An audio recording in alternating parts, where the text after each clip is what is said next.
Kirk Drake, welcome back to see you on the show. And Jeremy Wood, I'm glad to have you here today. We are here for the first installment in our many episodes about AI in the boardroom. And Jeremy, you and the team at Innovations are one of the ones that I've watched for some time now develop AI use in the boardroom. And it's a really organic story that I think our listeners are going to really enjoy. And of course, our technology friend Kirk will help us to take it to many other levels. So in the first place, tell our listeners where you are today, what kind of work you are doing, and let's start there. Yeah, sure. So I work at Innovations. I am the Senior Vice President, Chief Strategy Officer here over enterprise planning, strategic planning, growth. I have responsibility for numerous support functions, and that would be IT, marketing, HR, enterprise projects, and digital banking. Wow, that's a lot of stuff. It And is. apparently you're also the AI guy. So you get Yeah, I've been called that a time or two. you leaving anything for the rest of them to do down there? Well, they're picking up. We're bringing some people on the team that are really excited to learn more about AI, and it's kind of catching fire around here. Yeah, that's my impression. Kirk, go ahead. Yeah, so I got like 82 jobs. So Uh, at its core, so Kirk Drake, Credit 2.0, and that's what we're talking about today. So we've I think I first saw an AI speech in 2015, which I think is like that really got me starting to think about this.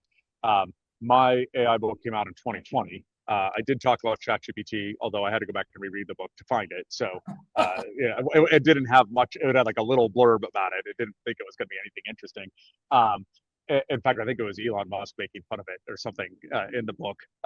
And then probably about 3-4 years ago, when ChatGPT first came out, really started transforming CU2. That was a pretty big shift that went from about 10 people on the team. 2 or 3 are working on the core business today. The other 6 or 7 are building AI platforms, tools, applications, all sorts of different things, content engines, you name it. And then we've spun up an AI coaching practice where we're working with probably about a dozen different credit unions. I think our largest one is 7 billion, our smallest one is 500 million. And we're building those skills that Jeremy's talking about in their management teams, and then giving them the tools and platforms to go a lot faster and figure out, what greenfield things do we need to go after, and what dinosaur eggs do we need to go kill, and how do we, all kind of around a long-term trend of, if someone with it's not, AI is not going to kill you. It's someone using AI, right, is going to take you out. And it's my belief, 10 years, it wouldn't be impossible to have a $500 million credit union with 3 employees, right? yeah. And that's kind of and so the net interest margins are going to shrink in that. And we've got to figure out how to become a lot smarter in how we do that. And how do we move our transaction processors to member evangelists and cheerleaders and coaches, and give a much higher touch service on that side, which is a huge transformation. And then in that work as well, a handful of those credit unions, we've worked in the board room, both attending board meetings, pretending to be a board member using AI, as well as helping them with the governance pieces, doing educational sessions, probably for about 50 credit unions, on where it's going, what it's doing, all that kind of stuff. And so it kind of have examples from all walks of that. We could have a podcast just on what you're trying We to could take an hour. there. Yeah, And my favorite part, of course, we've had many guests, none have attended from a food court. Let the first of all time groundbreaking Kirk Drake from the Detroit airport food court. Is that what? Yes, very nice, very nice. Well, thank you for adhering to our schedule, because we're looking to get this content out. So, Jeremy, let's go back to the AI journey and innovations. And I know you kind of wrote up some timeline for us to go through. Let's just kind of loosely talk about where did it originate from? Like, did this come from your personal interest or from strategy sessions? And then kind of how did you get started in beginning to apply AI, and which one did you use? Like, just walk us through the story. Yeah, sure. So I think that would take us all the way back until late 2022, I believe. I think that's when ChatGPT actually came out. I started reading some articles about it, just trying to get educated. But it wasn't until we attended the Governmental Affairs Conference in March of 23. Scott and I actually sat in a breakout session. We were listening to a futurist talk about the future of AI, and he was actually relating it to the medical industry, and how the AI is going to be able to synthesize large volumes of data, whether that be blood work or diagnostic test or imaging scans, and take that information and synthesize it and actually diagnose a patient. And we were kind of fascinated by it. And I remember very clearly Scott looked at me and he said, "This is going to be a disruptive technology in our industry one day, and we need to get in front of that and learn as much as we can." And so that's really kind of where it started. We came back to the office, we created an account, and then we just started trying to leverage the technology as much as we could at the time. Now, it was quite a bit different back then. It didn't have a web connection. The knowledge base was a little bit stale, and then you hit some usage limits. So, we've grown over time, and as the technology's grown, we've tried to keep up with all of the updates and learn as much as we can about it. Yeah, and you didn't give up, right? You in the beginning, you had some difficulties. You talk to me a little bit about what those difficulties were and kind of how you overcame them. Yeah, well, sure. Even before the difficulties, I think we started out as users similar to probably most everybody else. I mean, it was kind of an initial replacement for Google. We would go and we would ask it questions and analyze the output. And we found pretty quickly that it follows the garbage in, garbage out philosophy, right? A weak prompt typically results in a weak output. And so over time, the challenge that we found is that we had to get really strategic and get better at prompting the model and providing the right context. And the better that we got at that, the better output that we received from the model, and it made us better.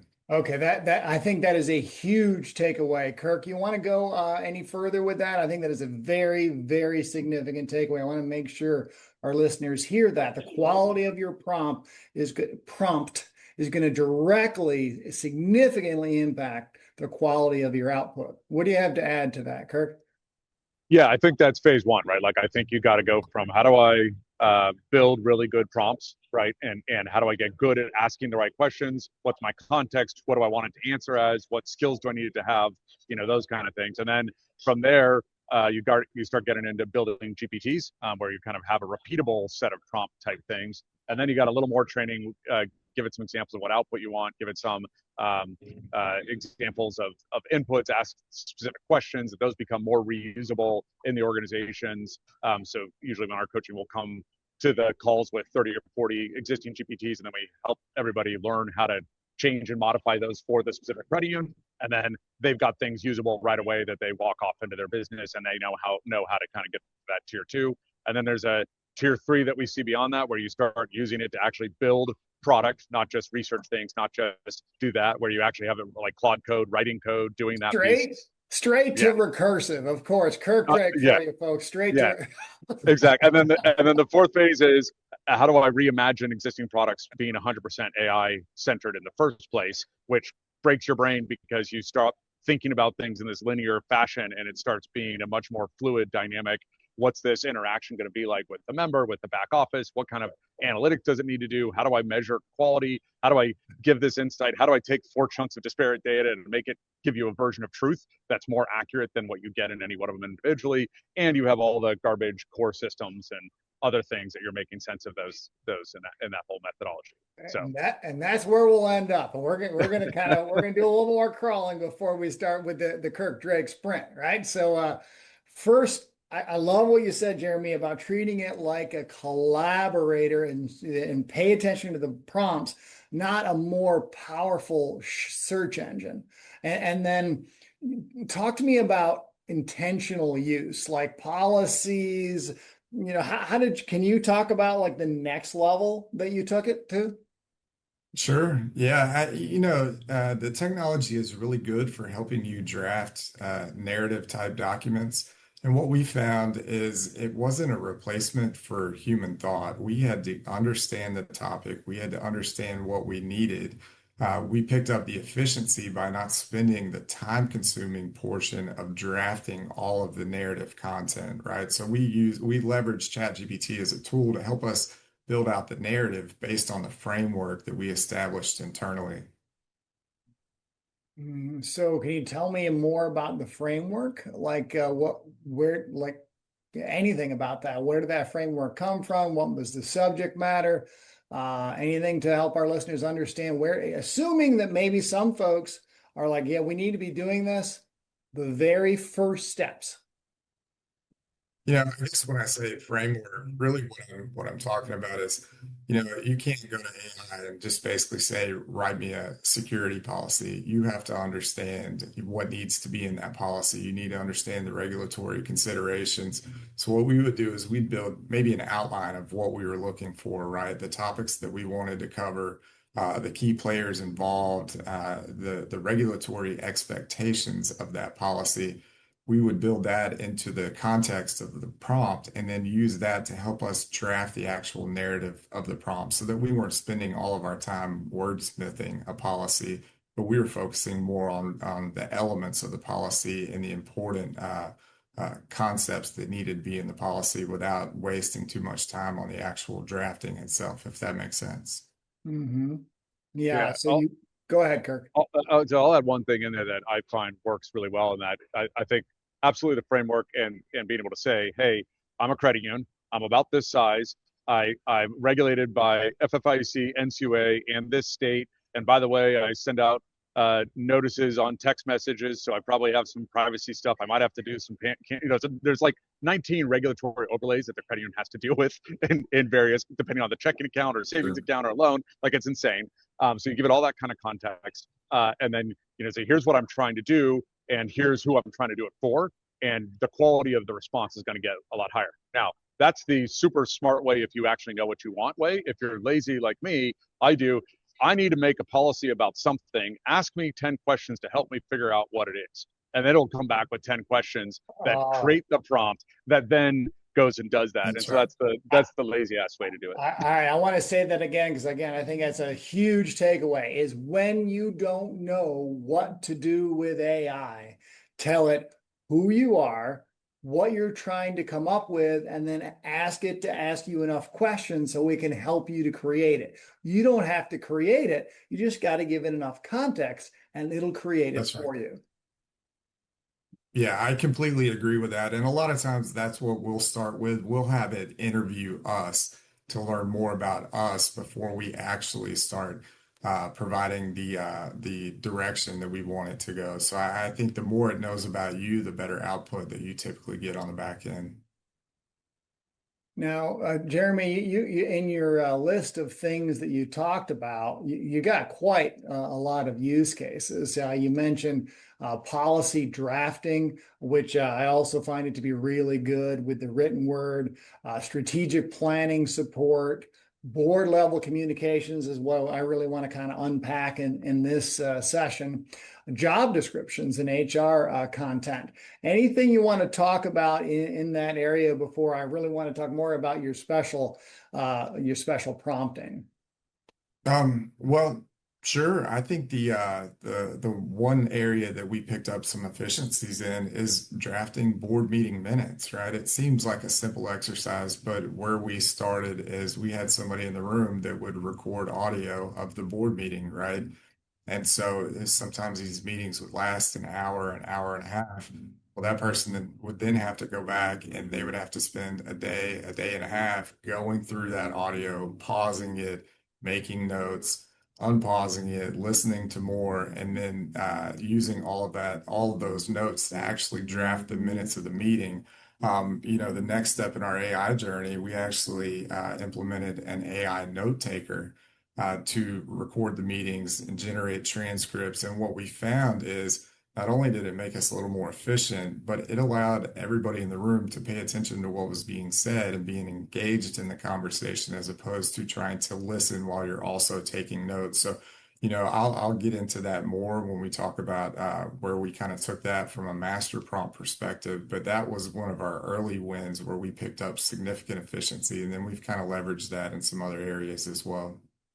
Yeah, I want to go further down that path. Kirk, you want to jump in on the note taker? Because it seems to me like there's a first you capture it, and then there's a whole bunch of stuff you can do with it. What do you got? Yeah. So my latest strategy, I have a note taker and video recorder that goes to every meeting. I call it the Kirkbot. It records all of those. All of that content comes back, and then it is used either in a sales perspective of like helping me draft the proposal to the person, helping me understand the board meeting, give me more context. What are my to-dos? What are my follow-ups? That kind of stuff. And then the secondary use case, all that video content and transcript goes through another tool that I built that takes all that video. It would zoom in on just me on this call. It will listen to the transcript for any time I say something smart, which is not very often, but it will capture that, snip it down to a 30-second, 90-second soundbite, create the 4 video formats for Instagram, LinkedIn, TikTok, etc., and then produce. My prompt to it is produce it like I'm a middle-aged man that's not very good at CapCut, so it looks authentic, and then puts the words on the thing, and then produces that outbound video content that I can just go paste on Instagram and say, look, I said something smart and I didn't do anything different about my normal day. I'm just having conversations with you guys. It's creating those snippets and doing that whole piece. So that's the full extreme side of it. We use it in our fintech credit union kind of advisory work. We record the calls, take the transcripts, read that, and create the follow-up actions and training insights for the fintech about why no one launched their product or why they are missing the mark or what's wrong with it. And then for the credit union executive, we have a dashboard that they get out of the exact same transcript, which is here's the things you might have missed. Here's the where they actually are in their product development life cycle, those kind of things. And so they get real insights out of the exact same transcript, just using different prompts to figure out what actually happened in that meeting. And then my favorite hack, if you're good, is when you're having your team's calls and you're teaching people like something like here's how to do a loan share transfer or something like that. You record those transcripts, use that to build your SOPs. Just upload the transcript and say I need an SOP based on what I just taught. Unbelievable how effective that SOP comes out first try. Almost no editing required out of that. And so the whole process of how do I document, produce, teach people how to do things becomes kind of second nature. Wow. I All love right. that. I want to restate that one because I think that's another significant idea. Essentially, what I think you're saying is I always tell our team to, if you're teaching somebody something, record a video of teaching someone something so we can use that video to teach the next person. This is the next level of that. Use when you have your best trainer teaching something, take that recording, send it to your AI, and turn it into all of the things that you need to know, how you do things, all the obviously the standard operating procedures, right? That's what you're saying. Great, Exactly. great idea. I just want to throw this out there real quick. I'd like to expand a little bit more too on what we do when we get that transcript out of our note taker. That's really kind of the catalyst for us developing master prompts and then master prompts turning into custom GPTs. Now, I don't know a lot about custom GPTs. We're still kind of novice users, so I think that would be a great place for Kirk to jump in and really provide some insight into the future of Sure. that. Yeah, So, I want to make this for the board, the executives. They're not yet, they're just barely getting started, and I'm going to do many episodes on this subject. And the custom GPTs, maybe we'll tease it today, but I think that probably deserves its own episode. The thing I wanted to ask is it in your opinion that when a credit union is just getting started, isn't the note taker maybe the low-hanging fruit, the easiest place to start to build your knowledge bank? Does that make sense? Or is there a better place you think to start? Yeah, I completely agree with that. I think that was one of the biggest pickups we found in terms of efficiency, and it was super simple to implement. We registered, we logged in, we created the account, we set up the permissions, and it started joining meetings for all of us. And that's one of the things I don't know that I could go back and live without now. yeah, I never want to take board minutes again. Yeah, no, Sure. it's phenomenal at that piece of it. I think that's a great first step. I also think um, another great one for a board member is, hey, I'm going to this board meeting. What are 3 questions I should be asking of that align with our strategy plan that I want to know a little bit more about? So I always say, just be curious. Like that little thought that goes through your head is like, I wish I knew this. Just go chat it, type it in, chat it. I will say the downside of live use ChatGPT or any of these tools in the board meeting, it enables a board member to go to a micro level of understanding that is probably not appropriate for a board, because they can get down to the nuance of a net worth ratio and what the regulatory framework is that isn't necessarily policy, isn't necessarily strategy, but could be weaponized in a board meeting to be like, well, you said it was blah blah blah, and I think ChatGPT here says it's this, and that becomes unproductive in a very quick way, right? And so you gotta find the right balance of how that's going to work. But it's certainly every board meeting I go into now, I'm asking those questions of, how does this align with this? How do, what am I missing here? What I didn't understand this thing, and enables me to have a conversation about the board package before I even walk in the room. Yeah, it seems like Yeah. having that board package in the model and being able to ask questions of it is an interesting idea. And then the notes from Yeah. previous meetings Huge. as building a knowledge level of this board, the way it thinks, the way it doesn't think, the things that Right. it sees, the things that it's missing. Like, it seems like a lot of potential there. What comments do you have? So one thing to be careful of, if you're the credit union, don't give the tool to the board to put the board package in to have them analyze it. That breaks your confidentiality and your attorney-client privilege. So Good point. really important point. They can do it on their own with their own tools, but you definitely want to have some board policy about what they can and can't do. There's some case law that isn't quite clear yet. Is if the board member isn't reading the full board package, are they doing their fiduciary responsibility versus having ChatGPT summarize the board package and do that? So there's definitely some nuance at the board level that makes it a little trickier and requires a little more thought. But certainly, board minutes, ask me some questions, like that kind of stuff. That's phenomenal. I was just thinking, in terms of our experience with the board, some of the feedback that we received, we push a large volume of information to the board members, and what we found by using ChatGPT and AI is the fact that we can distill that information down into a meaningful level of executive summary that makes it easy for them to understand. And we'll ask Chat a lot of times, read this from the perspective of a board member. We'll use it kind of, as a test case. Is this something that your average board member could understand? Do we need to expand more in one area or another area? Do we need to condense it down? Is it too much information? While at the same time, we'll also have it test from a regulatory perspective. Does this meet the expectations that the regulators would expect for us to deliver information to the board? And so we use it as really a sounding board, a consultant to review the output of our work and make sure that it's appropriate and it's hitting all the key points. I know regulators care about making sure the board is being brought up to speed on, the camel characteristics. And so we make sure that we hit on those key points in our financial summaries and a lot of the documentation. And we've received good feedback back from the board that, hey, this is much easier to understand. We appreciate the executive summaries. And we still provide them the same level of backup documentation, but I think that they provide that higher level summary that helps them really digest a large volume of information in a short period of time. Now, have you seen it it will lie elegantly, very elegantly. Have you seen any cases? Have you seen any cases of that? And if you have, where did it show up and what did you do about it? Yeah, we saw it early on. We noticed that it would kind of fill in the gaps and would make things up. We saw that in some of the summaries of the board meeting transcripts where it would rely on past conversations from past board meeting minutes. So what we ended up doing is we started working on developing master prompts, and that was to help with formatting and tone and structure, section headings, consistency in the output.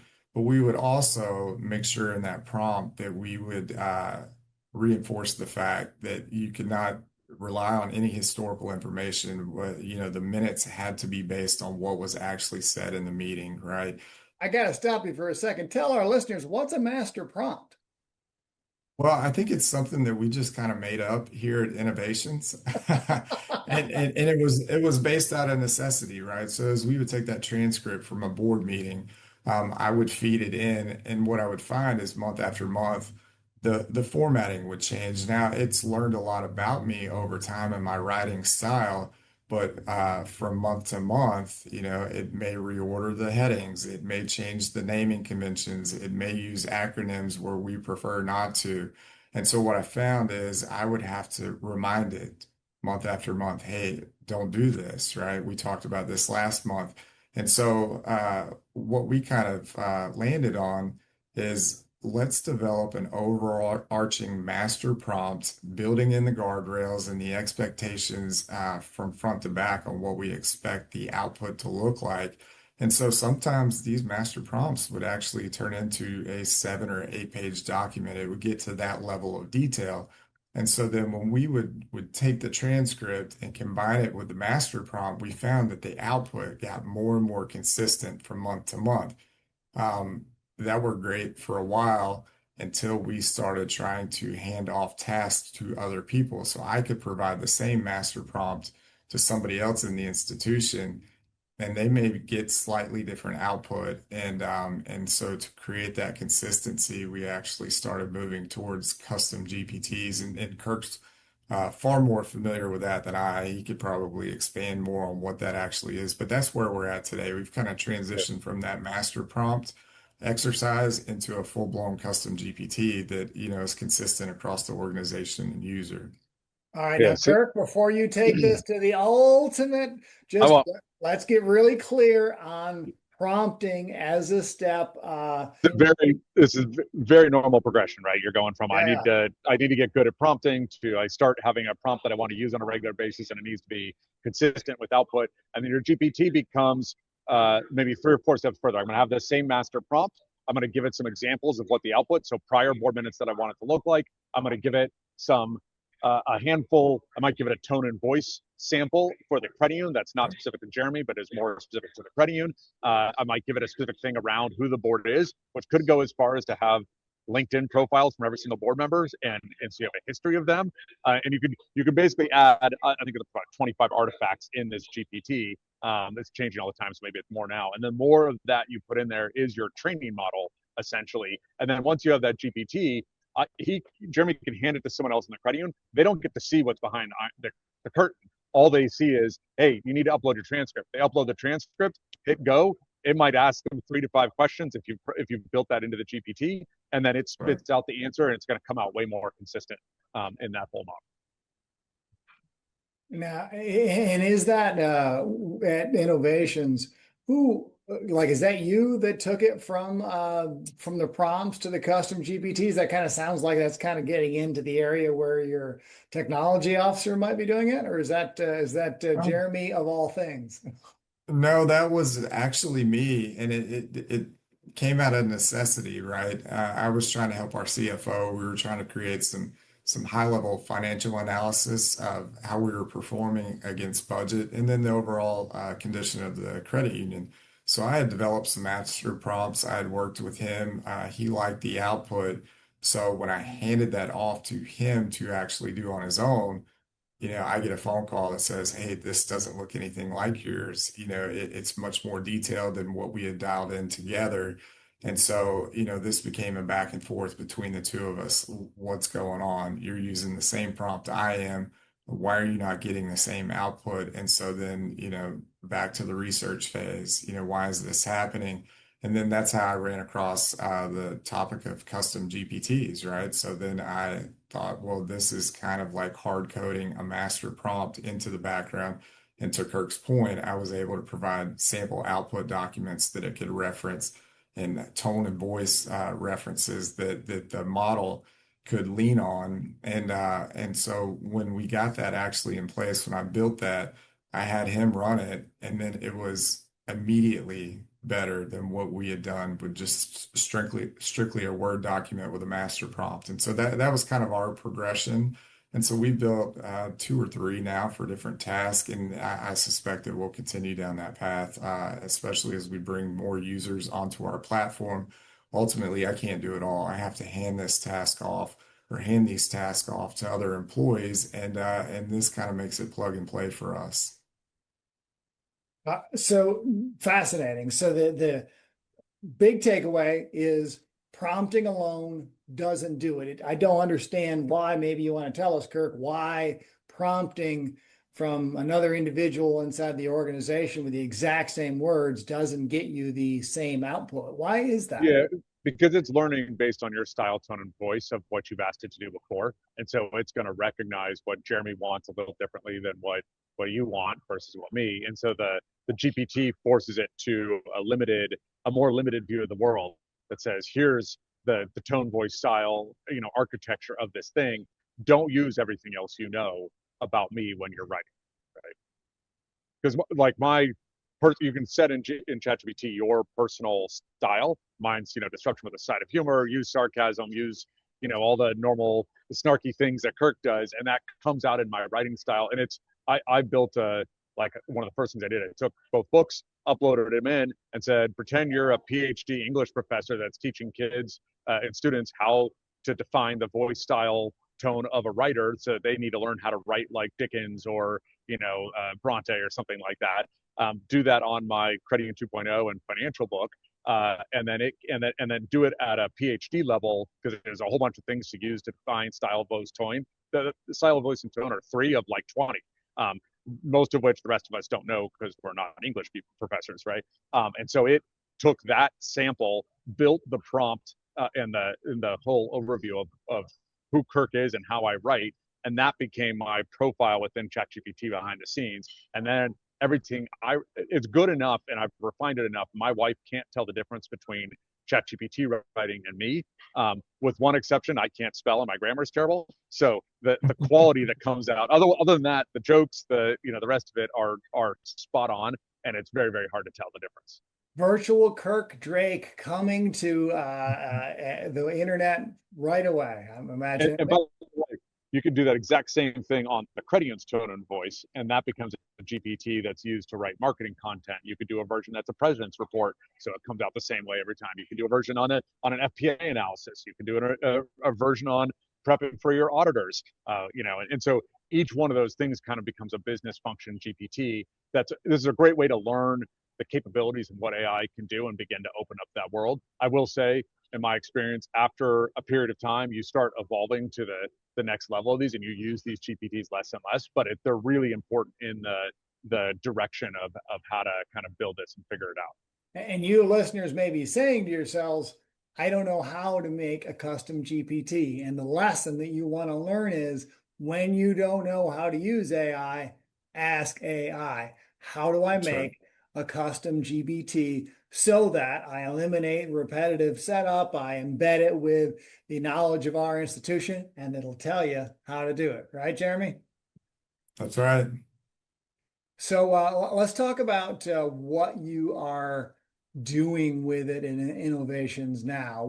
How are you using it for, the most, just give us the daily use. Where is it in your systems?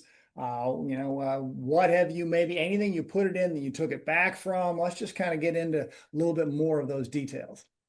Yeah, I think we're trying to leverage it in every aspect of the operation. We talked a little bit earlier about drafting job descriptions. We absolutely use it in marketing. We use it as an analyst, as a strategist, right, to help us become better thinkers. Really, we every day we come up with a new use case for it.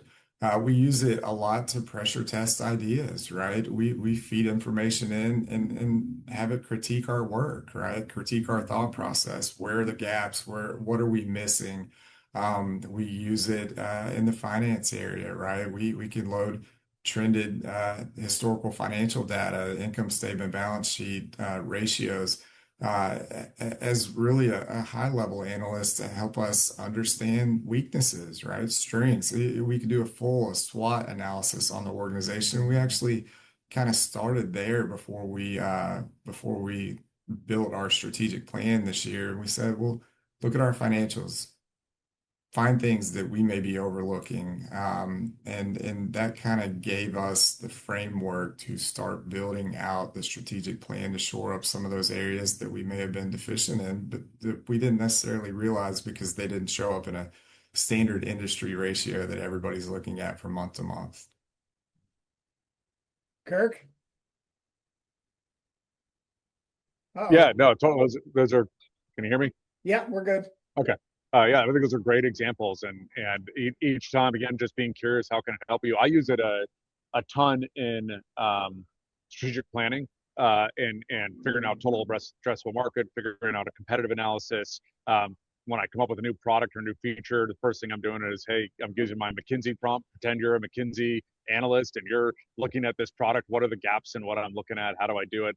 Maybe I'll throw in, pretend you're Doug English. What do you think about it? It's really remarkable in all of those ways to have it challenge you and have a really interesting conversation so that you come out of that with version 3, version 4, really much more well thought out and contemplating a lot of things. One of my other favorite ones is, how do I measure this? Right? Because there's a lot of things we try to measure that we really struggle with. And the reality is someone out there has figured it out. And it's been phenomenal at both figuring out ways to measure, member impact, ways to measure, those things and come up with scoring systems and those pieces that are really well thought out and work on first try. Right. Wow. So again, when you don't know, ask AI, how do I measure that? That's the mind shift. You got to go from, this is cute, I can research, I can Google some stuff, or I can chat some stuff, to, this is an AI first world. My skills, like learning PowerPoint and learning Excel, are no longer relevant. That was not, I know we thought these were going to be things that lived with us for the rest of our life. They are not. The knowledge is not all that relevant. Wisdom is relevant. And knowing how to define the problem and know what you want, and knowing how to see opportunities, because chat isn't very good at seeing things that it hasn't seen before, right? It can only be trained on what humans have created so far. And so though it changes the entire mindset that once you go to, oh, this becomes a force enabler and a way of thinking about problems, and I need to start first there and then get into the rest of it, not only use it when you're stuck, right? And you start to see a huge shift in productivity, output, synthesizing information. There could not be a better time for the amount of information we all have to deal with to have a much better tool to help us deal with it, right? So I'm gonna read from Jeremy's summary document. And Jeremy, I'm gonna do your what has not been effective, and then you tell us about what has been effective. So Jeremy had said that what hasn't been effective is one-line prompts. You don't give it enough context about who you are and what you're looking for, you don't get a very good output. Blind trust in the outputs, because it is the best storyteller of falsehoods that you have ever seen. I was teaching some of our financial planners some calculations around present value, and I had built a little test, and I had them do the test, and then I gave it to a chat, and it was wrong, but beautifully wrong. I mean, just so elegantly done. Numbers, I have found it to be pretty dubious in the area with numbers. I understand Claude is a little more effective with numbers. And what you said in your document about what had been really effective, maybe you can tell us a little bit more about it. You said to treat it like a junior analyst or a partner, a lot like a person that's in a role. To build a reusable system like the custom GPTs that we just talked about. And I think we're going to ask Kirk about some other episodes we might want to do on some of these things. Iterating it, asking it multiple times. Don't just get the answer and go with it. Ask it, back it up. Show me your source data. What if that is wrong? That kind of thing. You don't just take it like a Google search. You push back on it and look for more depth of field. Either of you comments on that? I mean, my favorite question when it gives me something is, how confident are you in this answer? And it's pretty revealing how many times it'll be like, I give it a 40%. Like it's truthful. You're like, really? Like, and so sometimes when you get something back, just asking that follow-up question is a great way. It has gotten so much phenomenally better than it was 2, 3 years ago. So I would say I don't spend a lot of time worried about too much hallucination at this point. It's much more accurate. Um, and I do 100% of FP&A analysis, anything finance related is Claude. I don't even bother with ChatGPT. In fact, I probably only use ChatGPT about 5 or 10% of the time, and then I'm using Claude Chat or Claude Code probably 80% of the time. Things like Gamma for PowerPoints and that kind of stuff. So you end up having a boutique set of 5 or 10 different tools that you're interacting with kind of in that way. Last 4 or 5 business plans I've created with Claude. The financial models are phenomenal. It comes out with the spec, comes out with the code, outline. Like it's especially with 4.7, it is. I mean, we are at the point in time when if you go in and try it and you see what it can do, you're like, oh, this isn't science fiction anymore. It's truly incredible. Yeah. I think for some of our future episodes, we might go into the other models and when you might go there. Yeah. So Jeremy, like we're gonna bring this to a close, wrap it up. So any final list ideas for our listeners, especially in the beginnings of this process? Like again, if you could go back, start again, how would you start? What would you do differently? What would you do the same? How would you get started? Yeah, I think the key is talking to it like it's a human, right? Having real conversations with it, pushing back when you disagree on the output, asking it to be super critical, right? Don't just agree with me. Don't try to make me happy. If I'm wrong, tell me I'm wrong. That iteration, those follow-up conversations to me are critically important to getting the best output. And so I think that early on I would have asked it to be a little more critical of my work, right? It's nice to read the initial nice words that it says, right? Oh, you're thinking about this the right way. But then if you say, well, if I'm a regulator looking at this, how would you feel about it? And then it will give you a completely different perspective, right? Which then, causes me to say, I need to dive a little deeper into this. I need to maybe consider a few things that I haven't considered yet. But if you don't ask it for that critical feedback, you typically don't get it. Excellent guidance, Jeremy. Thank you. Kirk, over to you. Yeah, well said. I think um, the smartest thing I did early in this journey was I sat down for 8 hours on a Saturday and I said, let me just be curious about anything and everything I could try on this and just brute force my way through ChatGPT day one. And this was back in 2022 or whatever. And then the second smartest thing they did was set up a regular team meeting with a group of people at CU2 where we met every 2 weeks and talked about all the things we were trying. And I said something mean like, hey guys, it's not AI that's going to take your job. It's someone with AI. And if I have to make a decision 5 years from now that of who's going to come and who's going to go in this company, it's going to be people that were tried and leaned in on AI, right? It's not people that have just sat in the corner and pretended like it's not happening. So everybody's going to come every 2 weeks with something they're trying. I don't care how stupid it is. You can fail miserably. There's no judgment. We'll try to get better each week and we'll tease each other and laugh about how epically it fails at times. And that learning curve, even now, I've got a group of about 25 entrepreneurs that meets an hour every 2 weeks. People are doing brilliant things and everybody brings them, showcases them. We tear them down. And you can't walk out of that meeting without feeling like the biggest idiot on the planet, right? And there is something very powerful in the learning process of a group of people learning together that are challenge each other to get better and better, and it just speeds up that cycle exponentially. And you got 25 people doing deep research, not one, right? And 25 people are always going to be better at something than one person on their own. That sounds like the kind of thing a credit union group of people would do. Well, listeners, this is your opportunity to take this great idea from Kirk Drake and make it your own. Maybe create a group within your region, within your league, within your size, and think about doing exactly that. Circle back on your timeline and make your use of AI better and better and better. Jeremy, is the prompt any of this content that we can put in the show notes? Is that something that is appropriate to be able to share with the credit union community, or is that a innovations thing that we need to keep at Innovations? Well, I'm sure we could probably find a master prompt that doesn't create or doesn't contain any trade secrets that we could probably share with you just to give you an outline of how it started for us. All right. Well, we'll put that What's in been the effective. thank you. We'll put that in the show notes. Most of our listeners are on YouTube, believe it or not, because they want to see that food court. And Kirk, you are everywhere in everything. For the folks that are, again, on the beginning levels, what of your content might they plug into? Yeah, certainly the AI policy is that's the first starting point.